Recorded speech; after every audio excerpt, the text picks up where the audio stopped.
And first up, Paul O'Keefe reporting that Ben Davies is to have another surgery this week, and seemingly his Tottenham career is over after 12 years. And that injury has scuppered a move to apparent France this window. So second surgery for Ben Davies is gutting. Yeah, obviously that's horrible news for him. It looked like a horrible one when he did go down against West Ham.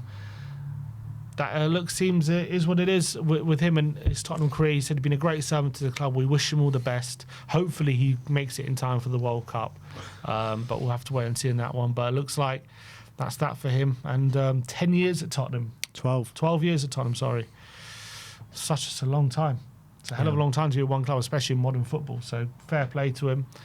And all the best for the future. Yeah. And the surgeries don't stop there, because Tom Barkley is reporting that Lucas Bergvall is set to undergo a surgery on his injured left ankle, and Spurs fear he's going to be out for up to 3 months. And, I wouldn't bet if it's longer than that after surgery. More gutting news, to be honest. Yeah, horrible one. It looked innocuous, didn't it, against Dortmund, but it's just when it rains, it pours when it comes to these injuries at the moment. And I fear for him, because a young player having 2 long-term injuries in consecutive seasons, horrible news. Let's hope Frank ain't here by the time he gets back. This next one on Luka Vuskovic. Paul O'Keefe says that Luka Vuskovic will remain in Germany next season on loan at Hamburg. Vuskovic himself has said he is not ready and wants to play with his brother Mario Vuskovic next season. It's a bit of a... Yeah, I was kind of hoping that Vuskovic was going to be back in the first team next season, but apparently not. I think as well, from his point of view, being able to play with your brother would be something special for him, I'm assuming. Yeah. So... Well, that's the reason he went to Hamburg. Yeah, because of the family ties. But he just hasn't been able to do it yet, because he had a big injury or something, or was it a drug ban? Yeah, it was a ban. So the fact that when his brother comes back, there's an opportunity to do it for a year. He's not going to get that again, is he? Let's be honest. It's a once in a lifetime kind of opportunity to do it. So, and also, he's still young. He's still a teenager as well. And we still have Romero and Van der Ven here for the time being as well. So from his point of view, I think 1 more year at Hamburg, play with your brother, and then ready for the big time. Albeit, I think in a perfect world, if he is to go out on loan, he would have liked to have been a better team, step up again. Because he's done the Bundesliga and he's been phenomenal, and we know he can play at that level. So maybe a different European league, maybe, if he's going to go out on loan again, or even a Premier League team. Bundesliga is a very good league, though. So no, it is. I'm not saying it's a bad thing. I'm just saying if you're in a perfect world, you probably want him to go to make the next step up, because he just keeps. What is the next step up? Just a better league or a Premier League team. That's what I'm saying, though. Like, Bundesliga is probably top 3 leagues in Europe.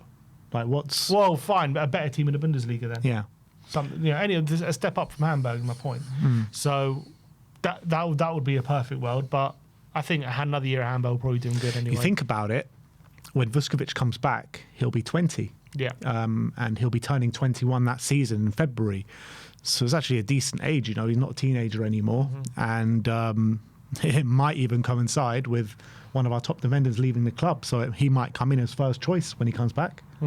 Very good chance of it, I think. Absolutely, and maybe that's what he's waiting for. Next up, Di Marzio is reporting that Torino are attempting to sign Callum Olusesi on loan with an option to buy. Torino are getting closer and closer. Sporting director Gianluca Petracci is now at work to try and close the operation with Spurs in the next few days. It looks like Callum Olusesi on his way to Serie A. Yeah, delighted for him. And if he's going to be playing regularly there, it'll be very interesting to see how he gets on, because I've always been pretty impressed whenever he's gotten chances for Tottenham. Unfortunately, he's never really gotten proper chances like starts or anything like that. But he's had little cameos here and there and looked pretty decent. Obviously, he's always smashed it out for the youth team. So if you go to Serie A, is obviously a massive step. Like, he hasn't gone out on loan to any low league team, has he? No. So that's obviously a massive step for him. It'll be really interesting to see if he goes there and if he's on loan. Option to buy. It's an option to buy, but he's only on loan first of all. So I'm guessing he's going to play over the next 6 months. Otherwise, they're not going to take up the option, are they? So it'll be really interesting to see how he gets on. Yeah. What are your thoughts about there being an option to buy in that? if it's for a decent fee, then I think it makes sense, because I think we should be getting money for talent. And look, I've got no idea if he's ever going to make it into the Tottenham first team. So it's obviously never nice when there's potential and you're like, could we use that ourselves? But if they feel like they can get some money for him, then fair play. Yeah. Matti Moretto is reporting that Inter Milan are working hard to sign Guillermo Vicario. There's been contacts already in the last few months, and there could become more and more concrete in the coming weeks. He's a goalkeeper that the club likes the most, and Vicario has a great desire to return to Italy. You'd imagine it wouldn't be January; it would be looking more towards a summer transfer. Yeah, I'd be shocked if we sell him in January. Maybe they're putting the groundwork now to facilitate maybe a move in the summer.